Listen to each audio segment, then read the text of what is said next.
नमस्कार दोस्तों, स्वागत है आपका हमारे official YouTube channel GS by Neeraj sir में। कैसे हैं आप सब? मैं उम्मीद करता हूँ स्वस्थ होंगे, मस्त होंगे, अपनी तैयारी में व्यस्त होंगे। मित्रों, आज की जो क्लास होगी ये भारत के कुछ खास कार्टूनिस्ट कलाकार रहे जो अपनी बहुत ज़्यादा ख्याति अर्जित किए हैं। तो उन खास कलाकारों को, कार्टूनिस्ट कलाकारों को हम लोग देखने का प्रयास करते हैं। जो आपको स्क्रीन पे दिखाई दे रहा है बाल ठाकरे, ये क्वेश्चंस छप चुके हैं और प्रीवियस में पूछे जा चुके हैं, इन्हें देखेंगे। उसके बाद अन्य कलाकार में भी जो है मारियो मिरांडा को आज देखेंगे। उसके बाद धीरे धीरे हम लोग आगे बढ़ते चलेंगे।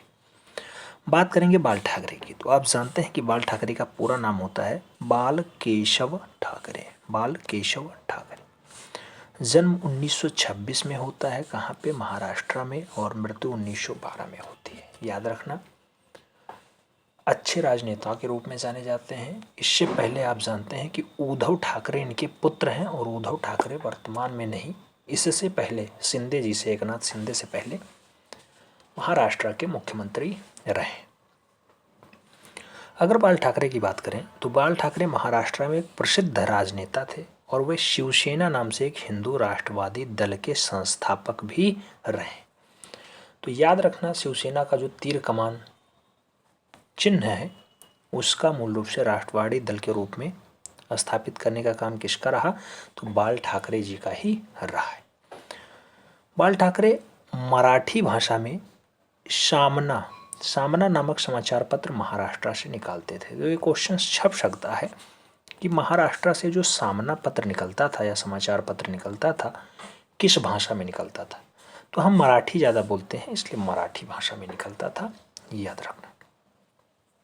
आगे, तो बाल ठाकरे ने अपना जीवन सफर एक कार्टूनिस्ट के रूप में शुरू किया। ये पॉइंट सबसे महत्वपूर्ण है। ये डाटा छप चुका है आपके ट्रेंड ग्रेजुएट टीचर आर्ट की परीक्षा में, TGT आर्ट में छप चुका है।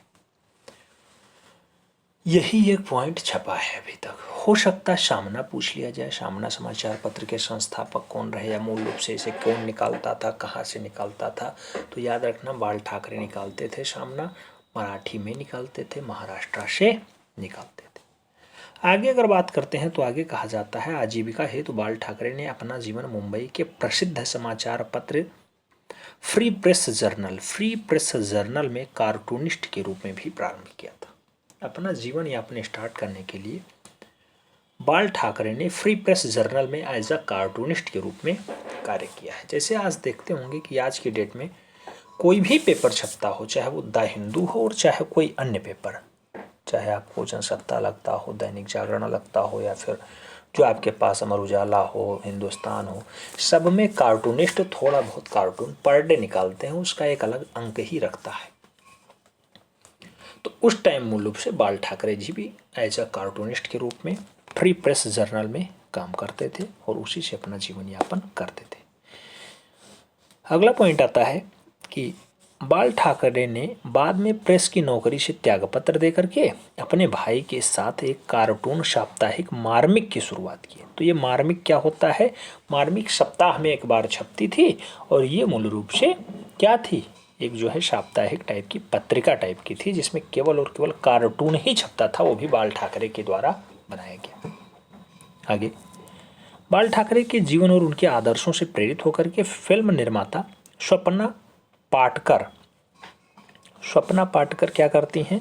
अतुल काले के निर्देशन में 2015 में एक मराठी भाषी फिल्म बनाती हैं जिसका नाम होता है बाल कडू का निर्माण। ये किसके जीवन पर आधारित डॉक्यूमेंट्री फिल्म है? तो मूल रूप से बाल ठाकरे के जीवन को केंद्रित करके बनाया गया है। स्वप्ना पाटकर के द्वारा बनाया गया है। निर्देशन अतुल काले का रहा है। कब आती है ये फिल्म? 2015 में आती है, यानी मृत्यु के बाद आती है। 2012 में इनकी मृत्यु होती है, तो उसके बाद आती है। आगे अगर बात करते हैं तो आगे कहा जाता है कि बाल कडू फिल्म में बाल ठाकरे का जो रोल है वो नवाजुद्दीन सिद्दीकी के द्वारा निभाया जाता है और अमृता राव ने पत्नी मीना ठाकरे का जो है रोल निभाया है। तो अमृता राव ने मीना ठाकरे का रोल निभाया और नवाजुद्दीन सिद्दीकी ने मूल रूप से कौन सी फिल्म में? तो उस फिल्म का नाम होता है बाल कडू में मूल रूप से बाल ठाकरे का जो है चरित्र दर्शाने का प्रयास किया गया है। बाल ठाकरे की मृत्यु पूछी जाती है तो 2012 में मुंबई में हो जाती है। बाल ठाकरे एक बहुत तटस्थ व्यक्ति थे, बहुत, जिसे कहा जाता है बहुत स्ट्रिक्ट, जिसे वर्तमान समय में योगी जी हैं, बहुत स्ट्रिक्ट। सेम वही प्रोसेस था बाल ठाकरे जी का। जैसे आप जानते होंगे भारत के गृह मंत्री अमित शाह जी हैं, बहुत स्ट्रिक्ट, तो सेम टू सेम प्रोसेस इनका भी रहा है। जो कहते थे वही होता था। इसीलिए आप देखे होंगे कि इन्हें कहा जाता था किंग मेकर। किंग मेकर ये कभी राजनीति में प्रत्यक्ष रूप से नहीं रहते थे, इन्हीं के अंडर में जो है विधायक, मंत्री और सांसद बनते थे। लेकिन इन्हीं के पुत्र हैं उद्धव जी, और उद्धव ठाकरे थोड़ा सा लालच में आकर के एज अ किंग मेकर से वो राजा बनना चाहे, और राजा में आप जानते ही हैं कि क्या हुआ, एकनाथ शिंदे ने उन्हें चारों खाने चित कर दिया। तो ये सब दिक्कतें होती हैं, लेकिन आपके जो काम का बात है वो यहाँ यही है कि प्रतिष्ठित और कार्टूनिस्ट के रूप में एक अच्छा कार्य किसने किया, तो बाल ठाकरे ने किया। क्वेश्चन छपता है कि एक राजनेता जो अपना जीवन यापन स्टार्टिंग में एज अ कार्टूनिस्ट के रूप में निभाया, तो वहाँ पे नाम सुषमा स्वराज का दे सकता है, नरेंद्र मोदी का दे सकता है, अटल बिहारी वाजपेयी का दे सकता है, और बाल ठाकरे का दे सकता है। तो आपको जो सही जवाब चुनना है वो बाल ठाकरे के साथ चुनना है। अगला नाम मारियो मिरांडा का होगा। मारियो मिरांडा 1926 में जन्म, 2011 में मृत्यु। इनसे जुड़ा क्वेश्चंस देखेंगे। मारियो मिरांडा का जन्म 1926 में कहाँ पे होता है, दमन दीव में होता है। मारियो मिरांडा का पूरा नाम क्या है, तो मारियो डी मिरांडा इनका पूरा नाम बनता है। जैसे ठाकरे का पूरा नाम क्या था, बाल केशव ठाकरे था। आगे मारियो मिरांडा एक व्यंग चित्रकार, कार्टूनिस्ट के रूप में जाने जाते हैं। व्यंग कलाकार के रूप में आप जानते हैं गगनेंद्र नाथ ठाकुर फेमस थे, लेकिन व्यंग चित्रकार कार्टूनिस्ट के रूप में कौन जाना जाता है, तो मारियो मिरांडा जाने जाते हैं। मारियो मिरांडा की शुरुआती शिक्षा कहाँ पे होती है, तो मारियो मिरांडा की जो शुरुआती शिक्षा है वो बेंगलुरु, जिसे IT सिटी कहा जाता है, तो इसी कर्नाटका के बेंगलुरु में संपन्न होती है। मारियो मिरांडा की पत्नी का नाम हबीबी मिरांडा है। हबीबी मिरांडा ये पूछा जाता है, कभी कभी जो है डाटा ऐसे घुमा के पूछ लेता है कि कौन व्यंग चित्रकार है या कौन व्यंग कार्टूनिस्ट है जिसकी पत्नी का नाम हबीबी मिरांडा है। तो आपको याद रखना होगा कि मारियो मिरांडा के बारे में बात हो रही है, जिनका जन्म मूल रूप से दमन में हुआ था। आगे कार्टूनिस्ट मारियो मिरांडा का व्यंग चित्र सर्वप्रथम एलेस्ट्रा वेकली ऑफ इंडिया में प्रकाशित हुआ। तो हाँ, प्रकाशित हुआ एलेस्ट्रा वेकली, इंडिया में सबसे पहला व्यंग चित्र आता है। मारियो मिरांडा के जीवन पर आधारित आत्मकथा का पुस्तक का नाम बताइए, life of Mario. Life of Mario किसकी आत्मकथा है, तो लाइफ ऑफ मारियो जो है मारियो मिरांडा की आत्मकथा मानी जाती है। मारियो मिरांडा के कार्टून कार्य की चित्रण शैली सपाट थी। अच्छा, मारियो मिरांडा की कार्टून चित्रण शैली कैसी रही है, तो कार्टून चित्रण शैली मूल रूप से सपाट रही है, सपाट। आगे मारियो मिरांडा कहा जाता है कि मारियो मिरांडा गोवा से संबंधित कलाकार रहे हैं। जन्म तो इनका दमन में हुआ है, शिक्षा इन्होंने मूल रूप से कहाँ पाई, बेंगलुरु में, लेकिन इनका संबंध जो है गोवा से रहा है। भारत सरकार ने 1988 में मारियो मिरांडा को पद्मश्री से नवाजा, जो चौथा सबसे बड़ा पुरस्कार माना जाता है भारत का। वर्ष 2003 में इन्हें पद्म भूषण से दिया गया, और वर्ष 2012 में पद्म विभूषण दिया गया। पद्म भूषण तीसरा होता है और पद्म विभूषण दूसरा सबसे महत्वपूर्ण पुरस्कार माना जाता है भारत सरकार का। पहला कौन है, तो पहला आप जानते हैं कि भारत रत्न है, भारत रत्न।